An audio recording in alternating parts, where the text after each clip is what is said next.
You. Victoria's state school teachers have agreed to cancel this week's stop work action with half-day strikes put on hold. Christy Mayer joins us now. Christy, the Education Union is close to reaching a pay deal. Mitch, hundreds of teachers were planning to walk off the job Wednesday morning, sending parents scrambling to find childcare. But that strike has now been cancelled and school will go ahead as usual. The Education Union confirming it's made strong progress in its pay negotiations with the Allen government, those talks dragging on for almost a year. Now it seems parties are close to securing a pay deal. Teachers want a 35% pay rise over 3 years in line with other states. The government previously offering a 17% pay rise over 4 years, which the union rejected. Today, the Premier denied delaying the deal until after tomorrow's budget. No, that's not correct. No, that is absolutely not correct. The negotiations have been going strongly. We continue to negotiate in good faith, and the government's negotiating position has always been that teachers deserve a pay rise. The union has agreed to suspend all planned industrial action over the next fortnight in the hope a deal can be reached by the end of next week. Mitch. Christy Mayer in Albert Park, thank you. Victorians will find out tomorrow how the state government plans to tackle the state's crippling debt while delivering cost of living relief. Jacinta Allen and her treasurer, Jacqueline Symes, walking a narrow election year tightrope. One final sweetener on budget eve, almost $153 million to plan electrification of the train line from Sunshine to Melton, not to actually do it. It means faster services, it means families getting home sooner. But not soon enough for commuters who have been waiting since it was first pledged by former Premier Daniel Andrews. When did Labor first promise the electrification of the Melton line? I believe it was during the 2018 election. The government argues it first needed to remove level crossings and duplicate the line. The electrification delivery date, unknown. How can they not even have a timeline as to when it's going to finish? For the past 2 weeks, a government PR campaign has already delivered billions in a big spending blitz. Free and half-price public transport, locally built trains, new maternity beds in the west.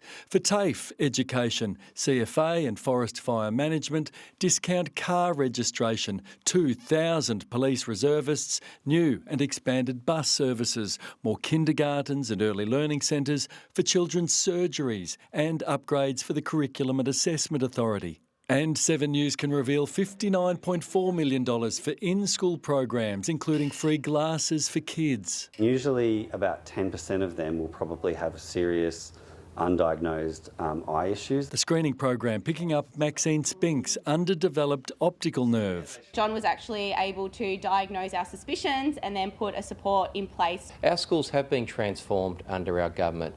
They're places of learning, but they've also become universal service centres. Also covered the school breakfast and affordable uniforms programs. We're growing the economy faster than any other state in the nation. My great fear is that there is an impact on credit rating. What we expect to see is higher debt, higher taxes and higher interest. This will be Treasurer Jacqueline Symes' second budget, and this afternoon she took delivery of the budget papers at her office just around the corner here, and she will be walking quite the tightrope, quite a balancing act, because on one hand she wants to deliver some ease, some help for cost of living burden on Victorians, and at the same time save money for Victorians. No one wants to be the target of tax increases or funding cuts, but we have a massive debt of more than $160 billion.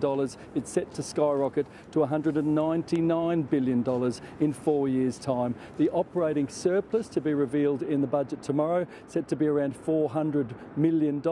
Mitch, we will find out all the finer details when the Treasurer presents the budget to the lower house here behind me at Parliament tomorrow around about 1:30.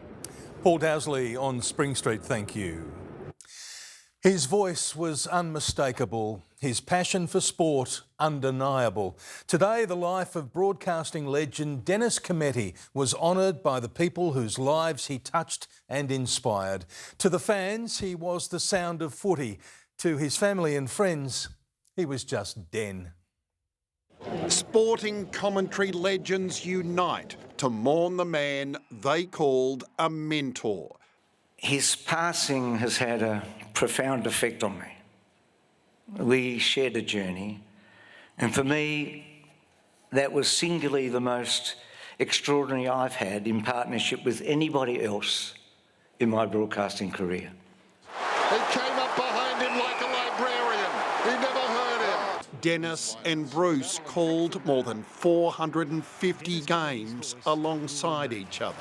Their day, their year, their joy. He would pivot slightly to the right and look me in the eye, just to give me that look, so that I knew that he knew how darn good that was.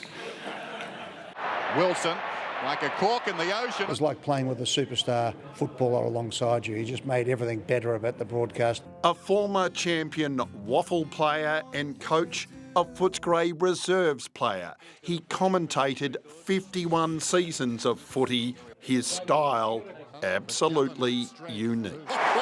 Centimetre perfect. More easy misses than you'd find in Desperate Housewives. Yeah, he liked going back through history and picking up quotes and stories and things like that, and just being able to weave them into a game of football, which I don't think anyone else can do or has done in the past. A moving video tribute from those he called, from Olympic gold medalists. One of the great swims of all time, Kieran Perkins, to get the time. This is all about courage. Savour the moment, Australia. About 15 metres to swim. This is rare gold, the best kind of gold. Perkins goes in first. Susie O'Neill, the heart of a lion, in the heart of Dixie. Look at this. She's pulling away. Goes down towards half-foot. Look out. Oh, Revolt. Remarkable. Bruce reassured Dennis's family of his lasting legacy. His legacy is permanent. He will always be with us. That'll do. Thank you. Nick McCallum, 7 News. Rest in peace, Den. The Treasurer is promising restraint ahead of a federal budget grappling with the economic weight of the war in the Middle East. And while sweeteners may be in short supply when it's handed down next week, homeowners are already sweating on tomorrow's interest rate decision. Preparing a budget for uncertain times with a promise not to splash the cash. There will be more savings, there will be more spending restraint. We will save more than we spend. As the Iran oil crisis seeps into higher prices across the economy, the public service faces cost cutting. $2.7 billion to be slashed from travel, hospitality and consultants. There will be savings across every portfolio. We've looked everywhere. Spending cuts and tax increases, including on investment properties, breaking an election promise and risking eroding trust with voters. The best way to build trust is to make the right decisions for the right reasons. We're just seeing a tax raid because they can't kick their inflation and spending addiction. The aim, the Treasurer says, addressing intergenerational inequality, reducing generous tax breaks for mostly older property investors and giving younger buyers a better chance of home ownership. Changes to negative gearing, changes to capital gains tax, whatever those changes are, they have to be about increasing the supply of new homes. And buying a home might soon become even harder, with markets saying there's an 80% chance the Reserve Bank hikes official interest rates again tomorrow. It would be the third increase this year, pushing average mortgage rates to 6.9%, with many homeowners already stretched. 100,000 mortgage holders say they're on the brink, that one rate rise could essentially send them into default. Predicting 3 hikes before Christmas. It's time to really batten down the hatches and save wherever you can. Which is what the Treasurer says he's doing. There will be a small tax cut in next week's budget, about $40 a week. That was announced last year. But there's no sign of anything further. Jim Chalmers suggested today that all the increased tax take would be saved rather than returned in additional tax cuts. As for the fuel excise cut, well, the Treasurer made clear he wants that to end in July as planned unless things get much worse, and that's a real possibility that hangs over everything in this budget. Mitch. Mark Riley in Canberra, thank you.